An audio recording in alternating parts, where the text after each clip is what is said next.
Muy buenas tardes, mis hermanos de la Iglesia Metodista Pentecostal de Chile en Maule, y también a cada uno de nuestros hermanos de los templos anexos, Quiñipeumo, Montealegre, Callejones, San Juan y Duao, Mercedes Norte. ¿Ya? Dios les bendiga entonces en este día miércoles 15 de julio, en este nuevo discipulado que estamos viendo entonces los artículos de fe de nuestra Iglesia Metodista Pentecostal de Chile. Vamos a continuar entonces donde habíamos quedado. Estamos en el primer artículo de fe. Son 8 artículos de fe en total. Vamos en el primero recién porque es extenso. Ya abarcar todo esto no se puede abarcar en un solo periodo. Así que estamos viendo y vamos a ver el día de hoy. ¿Dios existe? ¿Hay pruebas de la existencia de Dios? Vamos a ver inmediatamente. Bien, recordar entonces cuál es el primer artículo de fe de nuestra iglesia. Dice: creo en un Dios trino, Padre, Hijo y Espíritu Santo. Este es el primer artículo de fe. Por el momento no estamos hablando de la Trinidad, sino que estamos hablando de Dios en deidad, en su naturaleza plena. Ya estamos hablando acerca de Él. Y el día de hoy, como ya vieron ustedes en el título, es sobre si Dios existe o no. Yo sé que para nosotros como cristianos, como creyentes, eso es una pregunta que no se cuestiona.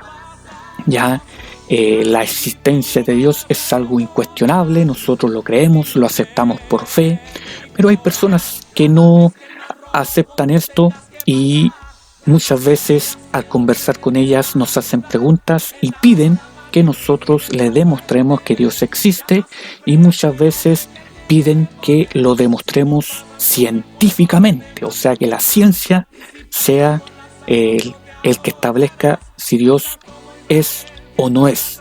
Vamos a ver primero de que aquel que niega la existencia de Dios no es una persona inteligente según lo que dice la Biblia, sino que es un necio. Así lo dice el Salmo 53, versículo 1, dice: el necio en su corazón, no hay Dios. Así que entonces es una necedad, es una estupidez negar la existencia de Dios según lo que dice la Biblia. Hay mucha gente que dice que se creen inteligentes y que los que creen en Dios son gente ignorante, son gente que no tiene educación, pero eso no es así, no tiene nada que ver una cosa con la otra. Ahora, miren lo que dice aquí esta imagen, una conversación. Dice: un astronauta y un famoso neurocirujano discutían sobre la existencia de Dios. El astronauta dijo: no creo en Dios, me he ido varias veces al espacio y nunca vi ni siquiera un ángel. El neurocirujano se sorprendió, pero disimuló.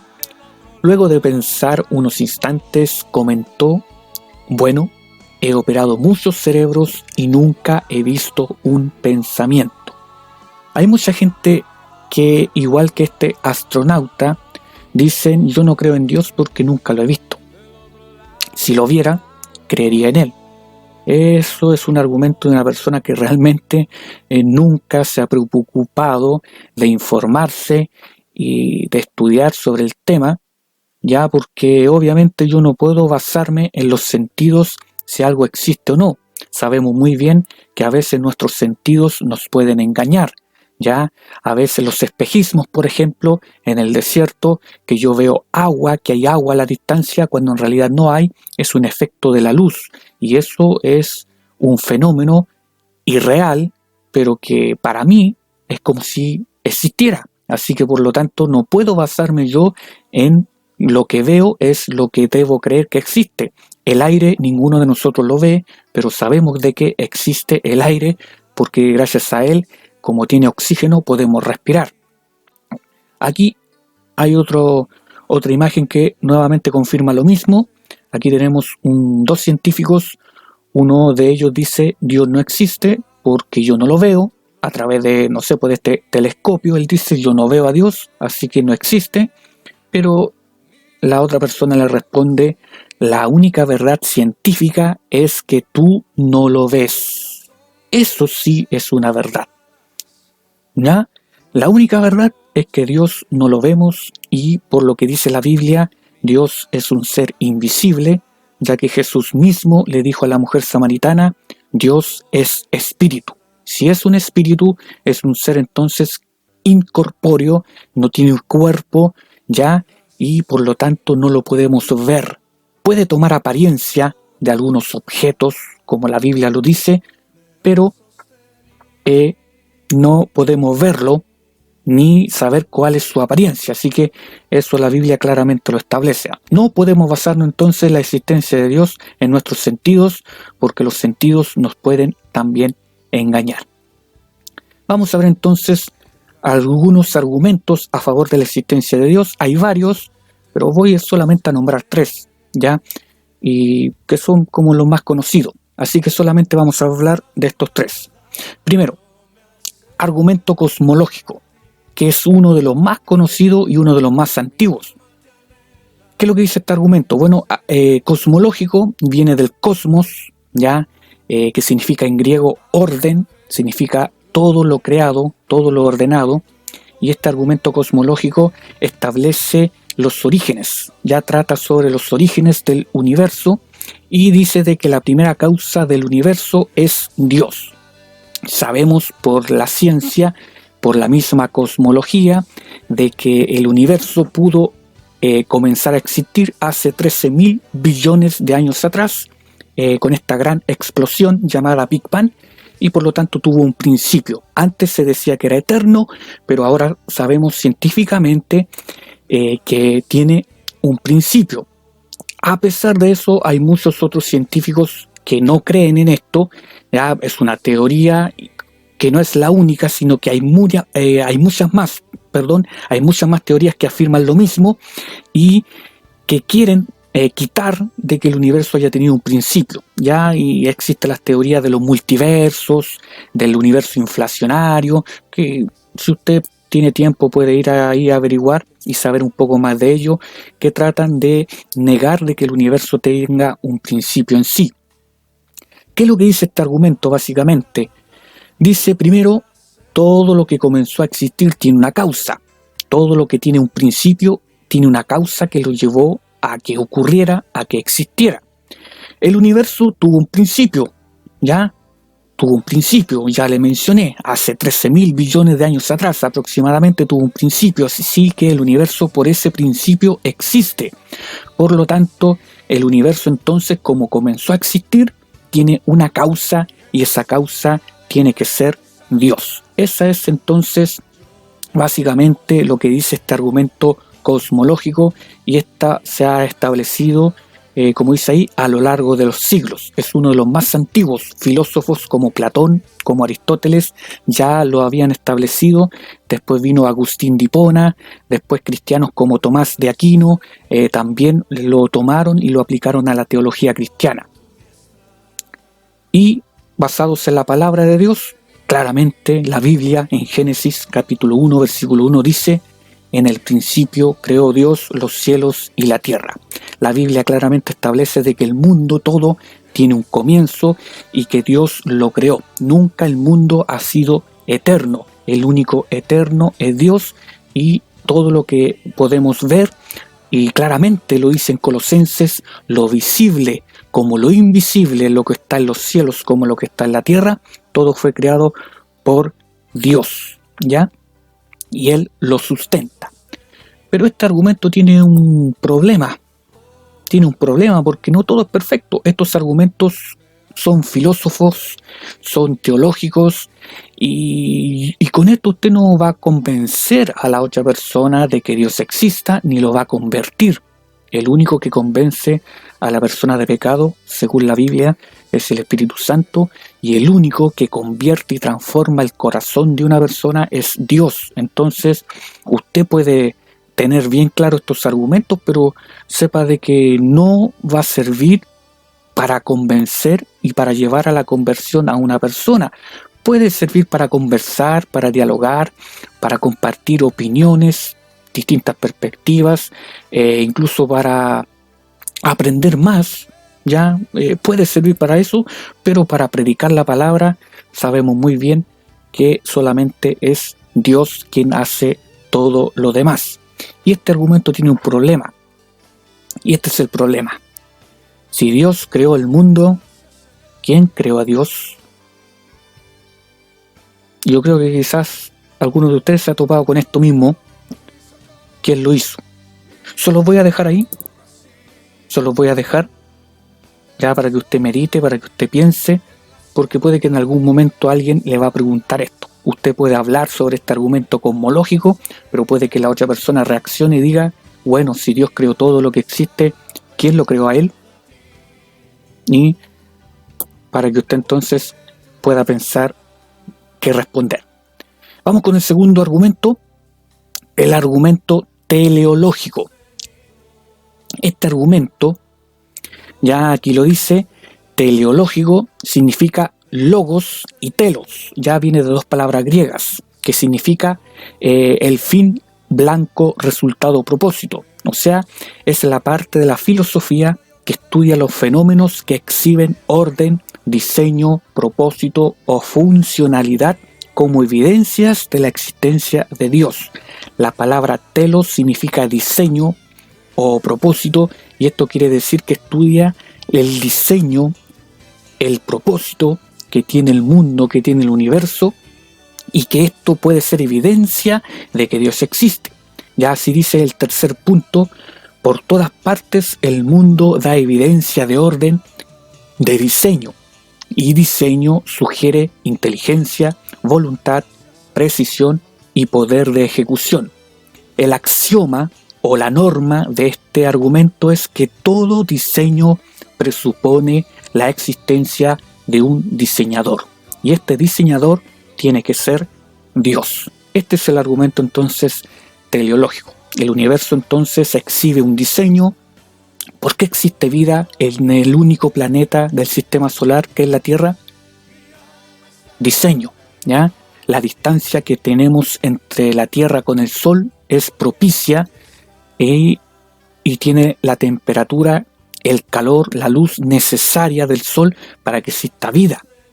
Ya, si estuviésemos más cerca como Venus, estaríamos quemados. Si estuviésemos más lejos como Marte, estaríamos congelados, pero estamos justo en la distancia propicia. Tenemos suficiente agua, que es importante para la vida. Tenemos los gases de la atmósfera necesarios para que albergue la vida. Y estamos situados dentro de la galaxia de la Vía Láctea, en un lugar muy apropiado para que exista vida. Así que esto entonces presupone de que fuimos puestos aquí en este planeta porque Dios así lo quiso. Miren lo que dice el apóstol Pablo. Porque las cosas invisibles de Él, su eterno poder y deidad, se hacen claramente visibles desde la creación del mundo, siendo entendidas por medio de las cosas hechas, de modo que no tienen excusa. Romanos capítulo 1 versículo 20. El apóstol Pablo entonces dice de que las cosas invisibles de Dios, como Dios es un ser invisible y no lo podemos ver, pero las cosas invisibles de Él, como su eterno poder, su deidad, se ven mediante las cosas creadas. O sea, cuando yo miro la naturaleza y veo este diseño, percibo este diseño tan perfecto, puedo decir entonces, detrás de esto está la mano de un ser inteligente, de un ser gran arquitecto, gran ingeniero, un gran diseñador. Pero igual que el argumento anterior, el cosmológico, este argumento también tiene un problema. Si todo fue diseñado por Dios, y obviamente que todo lo que Dios hace es bueno y perfecto, ¿para qué nacemos con apéndice entonces? Este órgano, parte, mejor dicho, estructura del intestino grueso, el apéndice. ¿Para qué Dios nos dio esto si al final no sirve para nada? Hay gente que le ha dado apendicitis producto de una infección, se les ha inflamado el apéndice y han tenido de que sacarle el apéndice. Y viven feliz, contento, sin apéndice. Entonces la pregunta es, ¿por qué si Dios es un gran diseñador nos dio el apéndice? Si no sirve para nada. ¿Ya? También sería la misma pregunta con las muelas del juicio.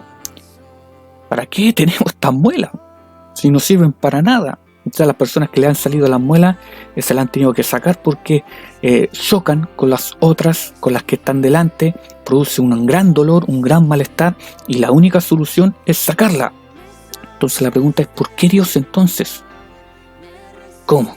Si Dios lo que hace es bueno, ¿qué propósito es de que me salgan las muelas del juicio y tenga que ir al dentista a que me las saquen?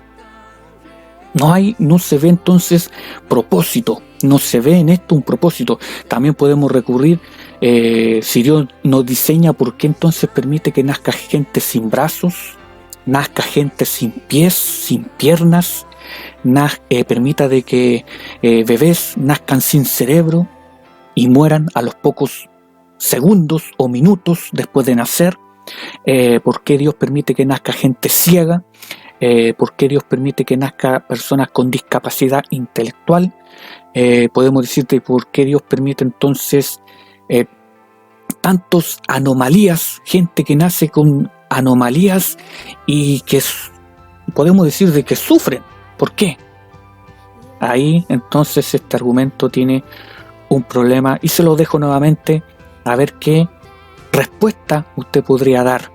Si están viendo, estos argumentos tienen un doble sentido. Ya pueden servir tanto para afirmar que Dios existe, pero al mismo tiempo el que es inteligente y vivaracho puede tomarlo al otro sentido y decir, aquí no existe ningún Dios. Vamos con un momento de alabanza y después continuamos entonces con esto de los argumentos que dicen que Dios sí existe. O puede ser al revés, que no exista. Yo te llevo desde niño muy adentro, te encontraba en el pájaro y la flor, en la lluvia, en la tierra y el silencio, y en mis sueños cada noche estabas tú. Desde entonces quiero darte siempre gracias, porque puedo darme cuenta de tu amor. Beberé de tu cuerpo y de tu sangre, y por siempre te daré mi corazón. ¿Cómo no creer en Dios? Si me ha dado los hijos y la vida, ¿cómo no creer en Dios? Si me ha dado la mujer querida, ¿cómo no creer en Dios? Si lo siento en mi pecho a cada instante, en la risa de un niño por la calle, o en la tierna caricia de una madre. ¿Cómo no creer en Dios? Si está en las viñas y en el manso trigo, ¿cómo no creer en Dios?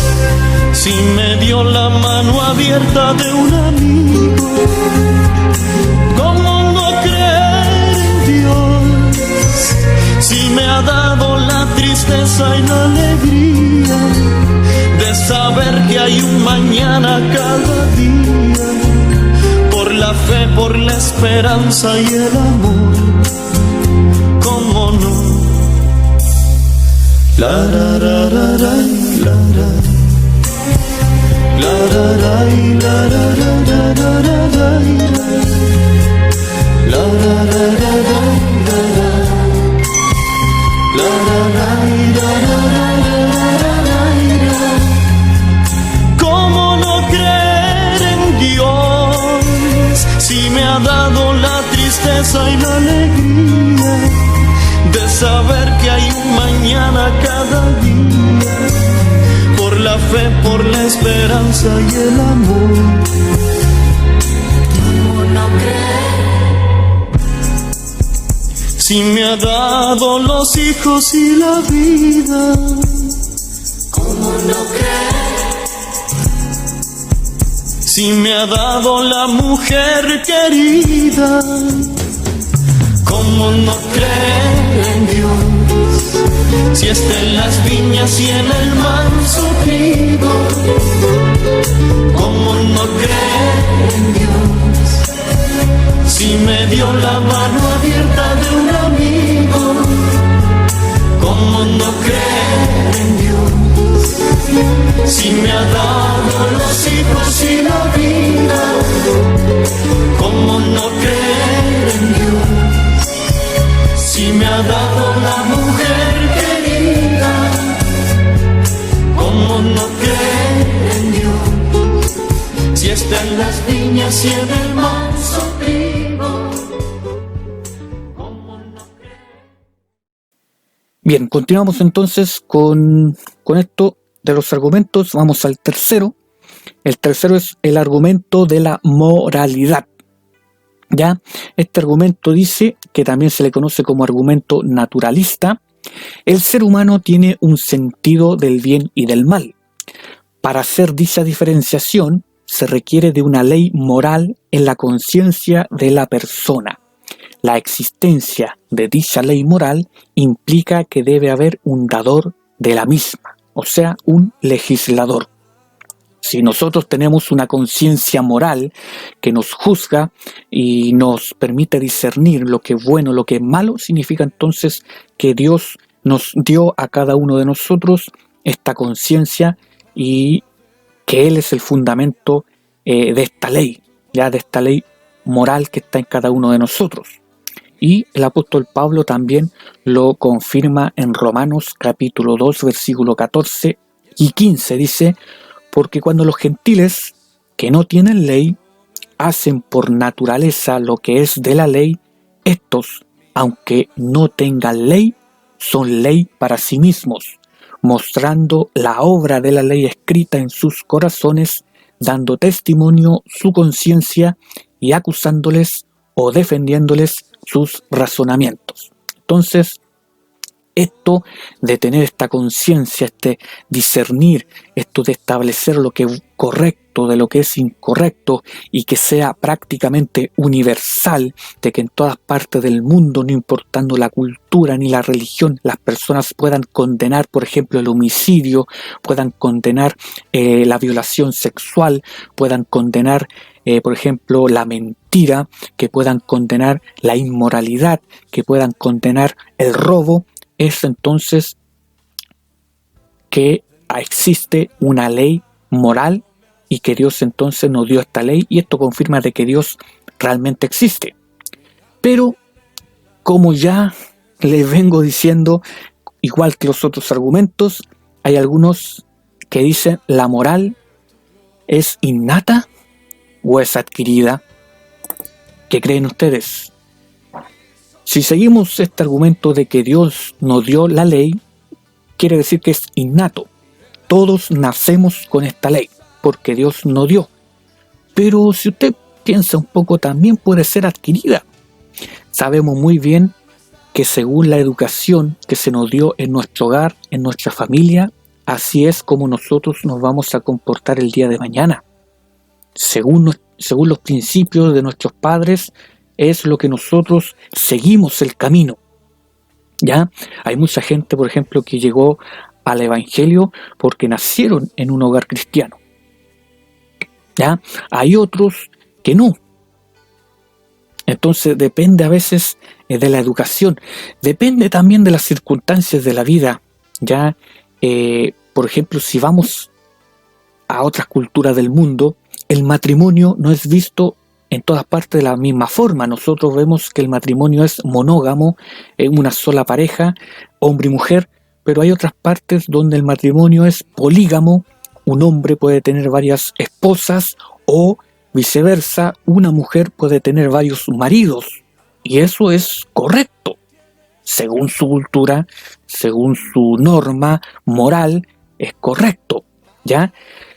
Para nosotros, una persona que se va a casar tiene que ser una persona de mayoría de edad. Ya para nosotros aquí la mayoría de edad es a los 18 años. Pero en otras partes la mayoría de edad es cuando uno llega a la pubertad. Las mujeres entre los 10 y 12 años y los hombres entre 14, 15 años. y ya a esa edad ya están listos para el matrimonio.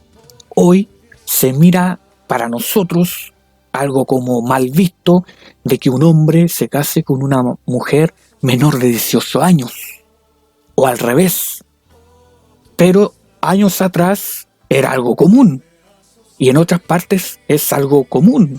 Ya la mujer le llegó su primer periodo menstrual, ya está lista entonces para el matrimonio. Y así lo hacen en otras partes. En otras partes no se condena la violación. Para nosotros la violación sexual es algo horrendo, pero en otras partes no se condena. Es parte de la vida.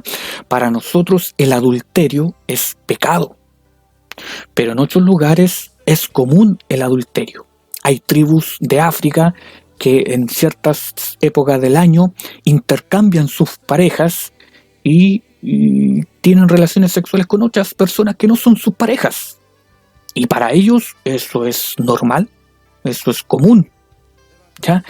Para nosotros es condenable el aborto, el infanticidio, pero hay en otras culturas, como los antiguos espartanos, que ellos mataban a sus hijos si nacían deformes.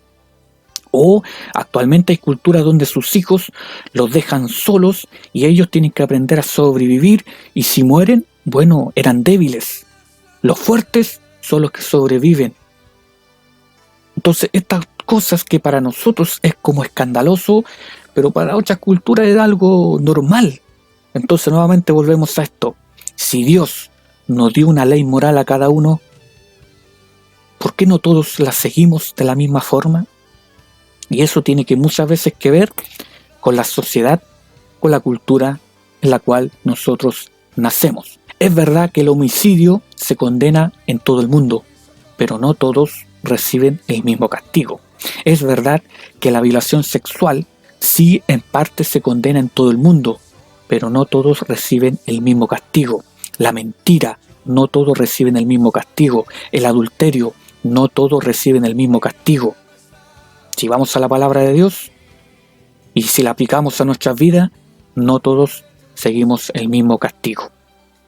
Bien, esos son algunos argumentos. Quizás si usted esperaba de que yo le diera un argumento fiel, fidedigno, que pudiese usted convencer a la otra persona de que Dios existe, no hay. No hay tal argumento. El hombre estamos bajo pecado y aún así, aunque le prediquemos, aunque lo tratemos de convencer y le mostremos algunas evidencias, si el hombre no quiere aceptar a Dios, nunca lo hará. Solamente Dios es el que transforma a la persona, solamente el Espíritu Santo convence a la persona de pecado, y lo más importante, todo depende de la gracia de Dios y de que esa persona esté en el plan, en la voluntad de Dios y haya sido predestinado para salvación. Así que ahí hay todavía un debate sobre estas cosas. Conclusión, para ir finalizando. Si quiere usted un argumento bueno que pueda convencer a la otra persona de que realmente Dios existe, bueno, fíjese en esto. Si una persona no te demuestra con hechos lo que dice, no es necesario escuchar sus palabras. Nuestros hechos son la mejor evidencia de que Dios existe. En esto conocerán todos que sois mis discípulos, si tenéis amor los unos por los otros. Jesús lo dijo en Juan capítulo 13, versículo 35. Si no nos amamos entre nosotros mismos, que somos creyentes y que creemos en Dios, la gente no nos va a creer. Sé ejemplo en palabra, conducta, amor, fe y pureza. Pablo se lo dijo a Timoteo, su hijo espiritual, en esta primera carta a Timoteo mismo, capítulo 4, versículo 12. Si no somos ejemplos en todo ámbito, tanto en palabra, en conducta, en amor, en fe y en pureza, todo lo que digamos se va a ir al viento y nadie va a convencer. Así que, hermanos, Dios les bendiga. Nosotros somos el primer y principal argumento de la existencia de Dios. Lo demás es filosofía, lo demás es pura teología. Nosotros somos el principal argumento. Así que usted demuestre entonces que Dios es real. Bien, para mi Señor sea toda honra y toda gloria, y nos vemos en una próxima oportunidad. Renuevas mis fuerzas, tú guías mis pasos. Tu amor